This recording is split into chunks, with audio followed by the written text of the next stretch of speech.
Well, how about this? I got another ham radio video coming out today. This is kind of strange because it's been a month. I just did another video for my other channel today, and it was almost a month before that I did one. So both channels are getting a little love today with making a video.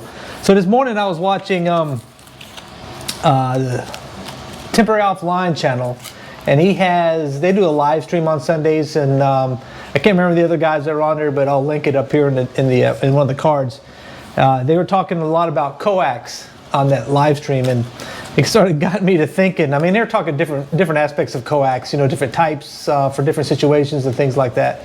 And I started thinking, I got a lot of wire laying around. So how many of you guys have stuff like this? So I've got, this is probably RJ174, and I've got little bundles of this stuff everywhere, right? Even some RG8X over here, right? Even some more over here, right? Some of these are jumpers, some of these are little 6-footers. So I've got all these rolls of this cable, but I don't know how long it is. So I thought I would get all my coax out, check it, and label it as needed. So that's a pro tip for today. Label your coax when you roll it up so you'll know how long it is in case you need it. Because you can't really eyeball half of this stuff and figure out how long it is. At least I can't. I mean, I know that's about 6 feet, right? Isn't that about 6 feet? Let me see. Yeah, that's a 6-foot piece of RG8X right there. So that's about it. That's about as much as I can do. I also like to go over a couple of things. So I have...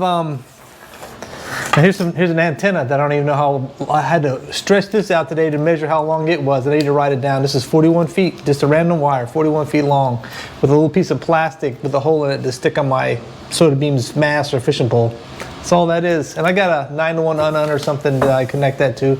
Little things like this that we tend to forget. I mean, I could just easily write on this little plastic piece how long that is, just so I know. So I keep an FT857 mounted in my truck for VHF, you know, local repeaters, that type of thing. The cool thing about that radio is it's also HF. Now I have a duplexer on there because there's 2 antenna connections on the back for VHF, UHF, and 1 for HF.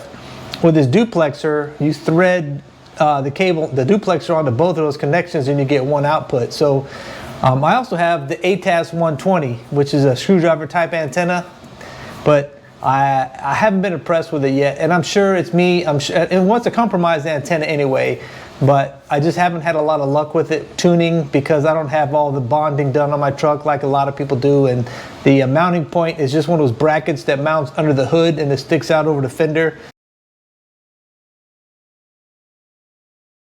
It kind of bounces a lot going down the road on that little metal bracket because it's kind of heavy, so I don't use it. But so anyway, I got the duplexer in there, and I should probably relocate that antenna, the ATAS 120, and bond the truck a lot better, but I don't. So what I do keep in the truck is this little bag right here. This is the components in here I also use on the one Parks on the Air activation I did.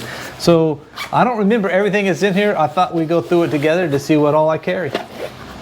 First thing is a 2-ounce weight for throwing something, an antenna or a line over a tree, to pull your antenna up. This right here, I got another weight right there. I got 2 of them. This is a 49-to-1 transformer that I made. I don't want to take the screws off to show you. If I had a screwdriver laying here, I would do it.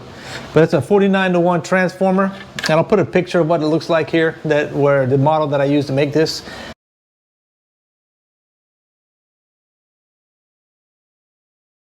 And so I can just hook a random wire here, plug my coax in, and tune up the radio. Now the 857 does not have a built-in tuner, but guess what's in here? Yep, this is the LDG YT100 antenna tuner. So I got an tuner to go with the random wire, and I also have well, I got all kinds of crap in here. So this is the wire that goes from the radio to the tuner. This is another control cable from the tuner to the radio. This is some coax with a bunch of ferrite beads on it. I think, I can't remember what these are exactly as far as the mix or whatever, but I know that I needed this many to be effective for as a RF choke. And this is a jumper to go from the radio to the tuner. And I also have another antenna in here. That's another random wire antenna. And this is the throw line with a weight already attached to it. It's just taped up. And so this was actually fly fishing line. And I have this throw weight attached to it so I can chuck it over a tree and pull it on up. And I just have a loop with a ferrule on this end so I can tie the string, tie the rope to it, or tie the throw line to it and hoist it over. So effectively in my truck, I've got a pretty decent setup for HF if I ever out and about. And it just stays behind the seat. So there's a lot of people that like to do parks on the air. And hopefully this year I'll get out and do some more ham radio videos. A channel I've been watching a lot of now is, I'm going to forget the name of the channel now. I think his call sign is K4SWL. His name is Thomas Witherspoon. He does a lot of parks on the air activations in CW and phone. He's good with both of those. He also keeps a blog, and I'll link all of this stuff in the description, and I'll put a card up here for his channel as well. But if you're interested in parks on the air or CW, I encourage you to go check out his videos. Now, he's not the type of guy who does a lot of editing. So when he goes out to make these parks on the air videos, he'll turn his camera on and it stays on for the entire activation. So his videos can be up to an hour or more in length. So just be aware of that. So anyway, that's what I got going on with ham radio right now. I'm trying to get organized. And here's another antenna I made. I did a video on this. I made this, I was joking around because it's similar to the pack antenna. I was calling it the Ron antenna. But it's got a, I think this is a 9-to-1 unun in it. And this is some of that poly stealth wire right here. Again, I don't know the length of it because I didn't write it on here anywhere, so I have no idea how long that wire is. But I'm sure it's a random wire length, one of the approved ones, and I'll list them down in the description as well. Now, I say approved, recommended. So, yeah, this was fun. This was a fun build right here because it's hard to find that pack antenna mini anymore, so I just made my own. It's not as mini as a pack antenna mini. It's not as cool as a pack antenna mini, but it works.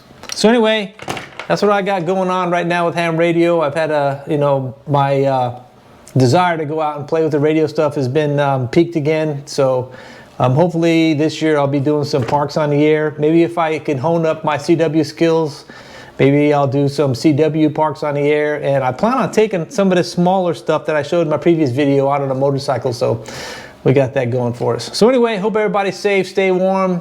If you're affected by any of these storms lately with power outages, I hope you're doing well. I hope power comes back on soon. If it isn't, I'll talk to you guys again soon. Later.